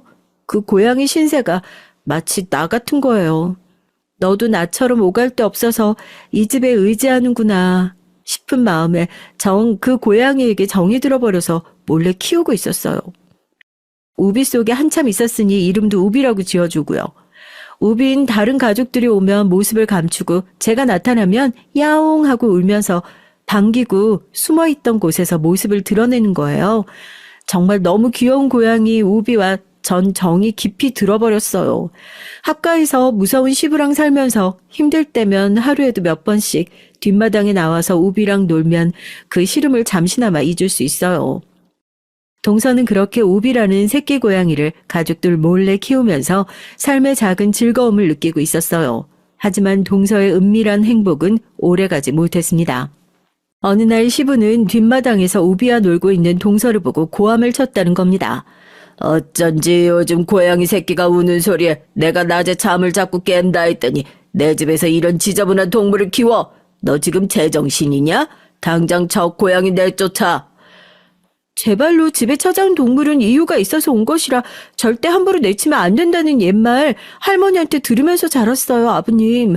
이 고양이가 집안에 넝쿨째 들어온 복덩이거나 혹은 집안의 우환을 막아주는 액마개가 될 수 있대요. 제가 아버님 불편하시지 않게 고양이 잘 관리하고 보살필게요. 제발 집 마당에서 키울 수 있게 부탁드려요. 탐탁지 않아 하는 시부를 뒤로하고 불쌍한 며느리 소원이라는데 한번 들어주자며 시모는 그 고양이를 키우는 걸 허락해 줬어요. 우리 순수한 동서는 그렇게 우비 고양이를 애지중지 키웠습니다. 고양이는 원래 경계심이 많은 동물이라 사람들에게 곁을 주지 않는다고 들었는데 우비는 착하고 순수한 동서를 그렇게나 따르고 애교를 피웠다고 해요. 하지만 우비와 동서에게 날벼락이 일어나고 말았습니다. 어디서 낮술을 마셨는지 벌겋게 취해서 들어온 시부는 뒷마당에서 우비를 발로 차고 곡괭이를 내리칠 듯 위협을 하고 있는 거예요. 우연히 그 장면을 목격한 동서는 허둥지둥 달려가서 그런 시부를 막아섰습니다. 제가 자식같이 정주고 키우는 고양이에요. 아버님, 동물한테 그러시면 천벌받아요. 제발 그만해주세요. 고양이를 보호하려고 껴안고 있는 동서를 보며 시부는 눈에 흰자위를 드러내며 이렇게 말했습니다. 그래? 그런 말이다. 저 고양이 대신 네가 맞을래? 난 지금 누구 하나 두들겨 패야 기분이 개운해질 것 같은데 말이다. 그럴 거냐?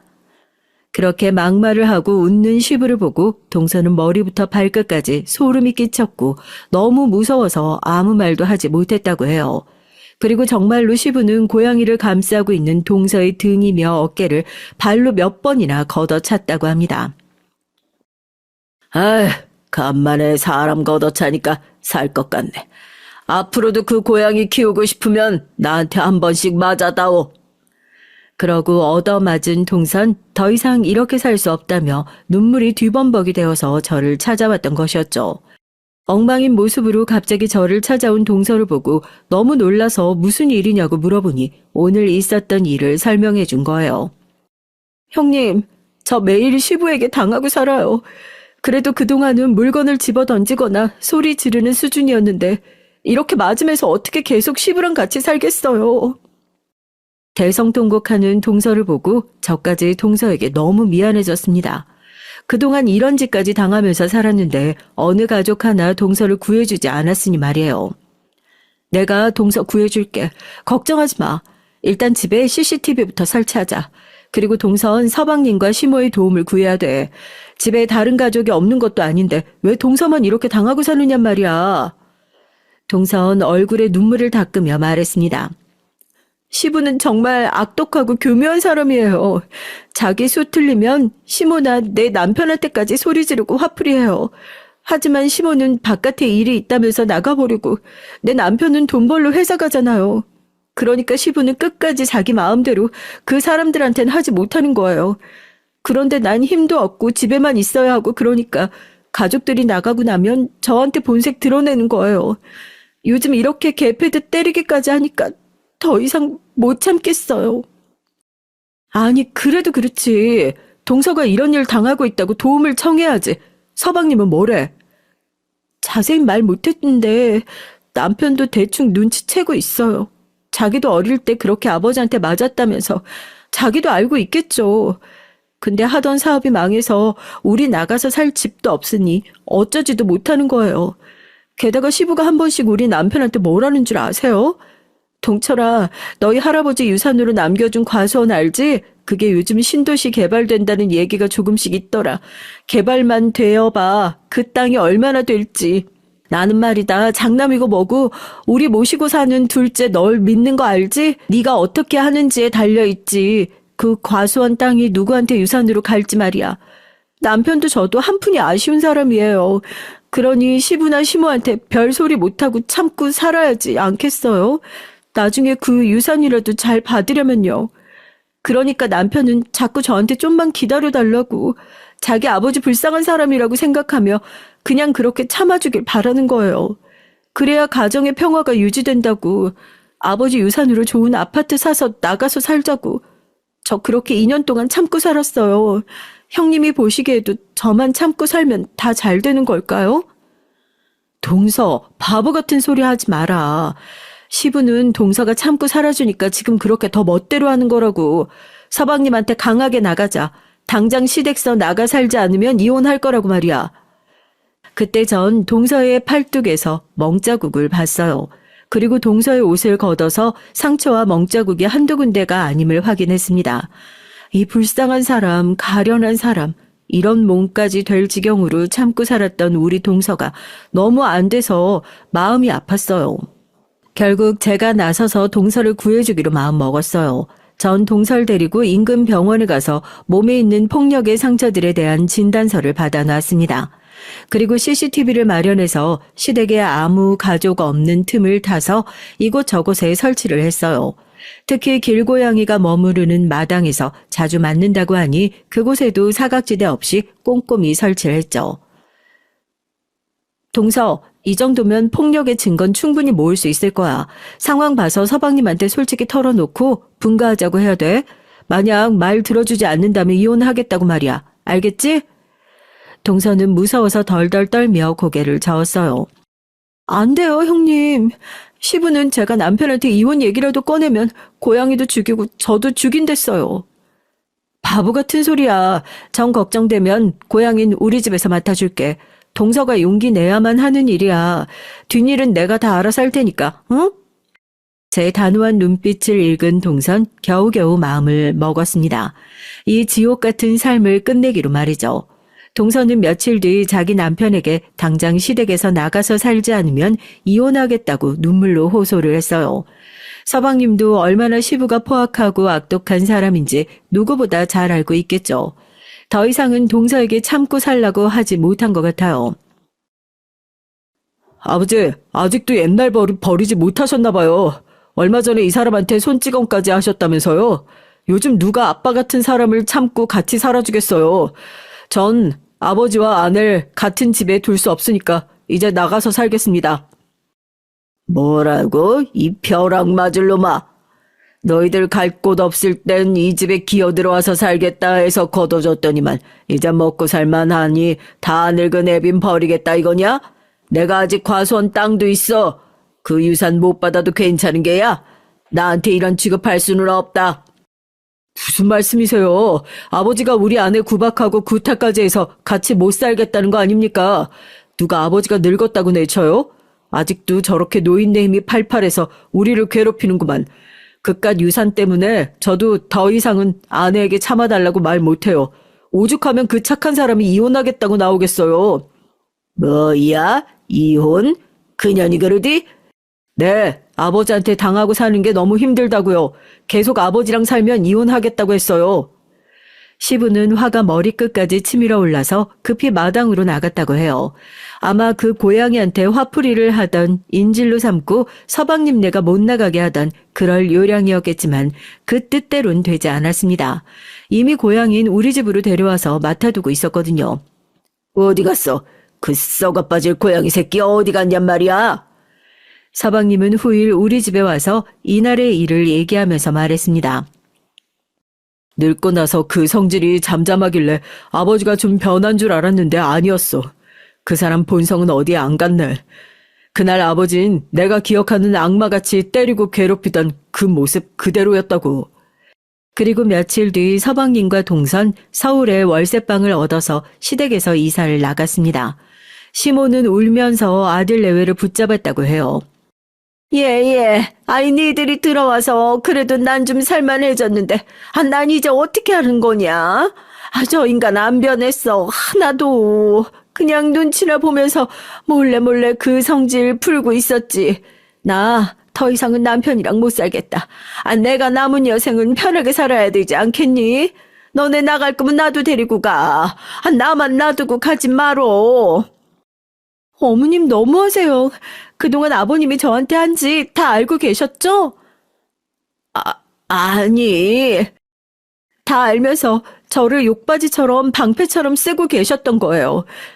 전 어머님은 그래도 좋은 분이라고 생각했는데 제가 아버님한테 대신 당하고 사니까 못 나가게 잘해주신 거잖아요. 근데 그러면 안 되는 거잖아요. 어머님이 어른인데 당해봤던 여자로서 절 구해주셨어야죠. 막아주셨어야죠. 모르는 소리 마라. 난 수십 년을 맞고 살아왔어. 고작 2년 당한 걸로 내 앞에서 어디? 시모도 참 불쌍한 사람이지만 그래도 동서에게 할 말이 없을 텐데 참 어른답지 못했습니다. 결국 시댁에서 시부만이 문제가 아니었어요. 다 똑같습니다. 자기만 피해자라고 주장하면서 시모도 결국 시부와 한통속으로 동서를 방패막이로 삼았으니 말이에요. 하지만 전 시모와 같이 하지 않을 겁니다. 시부는 죗값을 받아야 하니까요. 제 대학 동창 중에 로스쿨을 가서 변호사로 개업한 친구가 있어서 찾아갔어요. 동서가 당한 일을 상담하면서 시부가 어떻게 죗값 치룰 방법이 없겠느냐고 물었죠. 당연히 벌을 받아야지. 다만 중요한 건 가족 내에서 또는 친인척끼리의 가정폭력은 피해자들이 마음을 강하게 먹어야 돼. 대부분 고소했다가 나중엔 마음이 약해져서 합의 보거나 고소를 취하거든. 알았어. 내가 가족들을 잘 설득시켜 볼게. 그리고 나 사실 증거 갖고 있어. 시부가 그동안 동서 폭행해온 증거 말이야. 전 변호사 친구에게 시댁에서 촬영해온 CCTV 영상이 담긴 메모리 카드와 병원에서 발급받은 폭행 진단서를 내밀었어요.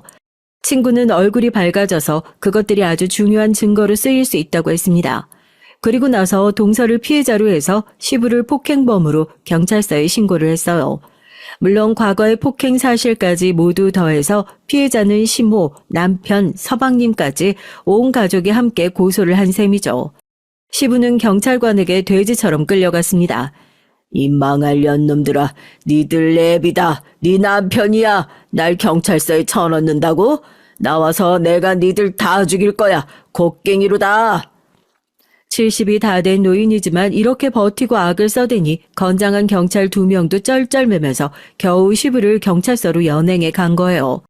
그렇게 시부를 경찰서에 보내고 나서야 시댁엔 평화가 찾아왔습니다. 하지만 재판이 끝나서 형량이 결정되기 전에 시부는 언제든 감호소에서 풀려나올 수 있었어요. 그래서 변호사인 친구는 시부가 가족들 반경 내에 접근 금지하는 접근 금지 명령 가처분을 신청해 줬습니다. 이렇게 동서도 시모도 모든 가족들이 시부의 위협에서 벗어나서 안전하게 살 수 있으리라 생각했어요. 하지만 우리나라 법은 처벌이 미약하기만 하고 접근 금지 명령도 아무 효력이 없었어요. 시부는 판결이 확정되기 전에 풀려나와서 시댁 집으로 찾아와서 시모를 위협했다고 합니다. 그리고 서방님네 이사간 주소를 알아내고는 곡괭이를 들고 서방님네 집 현관에서 동서에게 당장 나오라며 위협을 가한 거였어요. 미래가 없이 바닥까지 가게 된 시부에겐 접근 금지 명령이고 뭐고 그냥 무시하고 살해하겠다고 찾아갔으니 말이에요. 동서는 두려움에 떨며 경찰에 신고하고 서방님과 저에게도 연락을 했습니다. 연락을 받고 찾아가서 우리는 경찰들이 시부를 잡아갈 때까지 진정시켜야 했어요. 당장 고소 취하지 못해. 나를 감옥에 쳐놓고 너희들이 멀쩡히 살 수 있을 거라 생각해? 안 됩니다. 아버님 같은 분은 사회에서 격리되어 살아야 돼요. 우리 고소 취하 못해요. 뭐? 이 곡괭이로 널 쳐버릴 수도 있다. 내 과수원 땅도 아직 있다고. 절 곡괭이로 치시면 아버님 형량은 배로 늘어나겠죠. 그러고 싶으시면 그렇게 하세요. 과수원 땅 같은 거 필요 없으니까 우리 가족에게서 떨어져 살라고요. 이렇게 단호하게 나오는 절 보던 시부는 갑자기 움찔하면서 뒷걸음질을 쳤어요. 그동안 자기 가족들에겐 통했지만 저에겐 그딴 협박은 통하지 않으니까요. 그리고 시부 같은 소시오패스는 오히려 자기 협박이나 위협이 통하지 않으면 본인 자신이 불안함을 느끼게 되어 있습니다. 결국 시부의 난동은 경찰관들이 와서 진압됐고 시부는 재판에서 형량 5년을 받고 감옥에 수감되었어요. 40년의 세월 동안 고통받은 가족들에게 너무 부족한 형량이었지만 일단 그래도 시부가 감옥에 가 있으니 우리는 비로소 안심할 수 있었습니다. 물론 그래도 불안했던지 시모는 오랫동안 살았던 집을 처분해서 어디 다른 곳에 방을 얻어 가셨어요. 그리고 남편 말로는 그렇게 시부가 협박하던 과수원 땅 같은 건 사실 없었다고 합니다. 할아버지가 물려주신 땅이 있긴 했는데 그건 종친의 소유라서 아버지는 아무 권리가 없는 것이었어. 아마 자기도 알고 자식들한테 협박용으로 이용만 한 것이겠지. 이 얘기를 들은 서방님은 탄식을 하고 후회를 했어요. 내가 그동안 멍청했어. 아버지 술수에 넘어가서 소중한 아내를 그 사람한테 당하게 살게 내버려 두다니. 서방님은 깊이 뉘우친 만큼 더 열심히 직장을 다니면서 동서와 아이들을 아끼고 살겠다고 했습니다.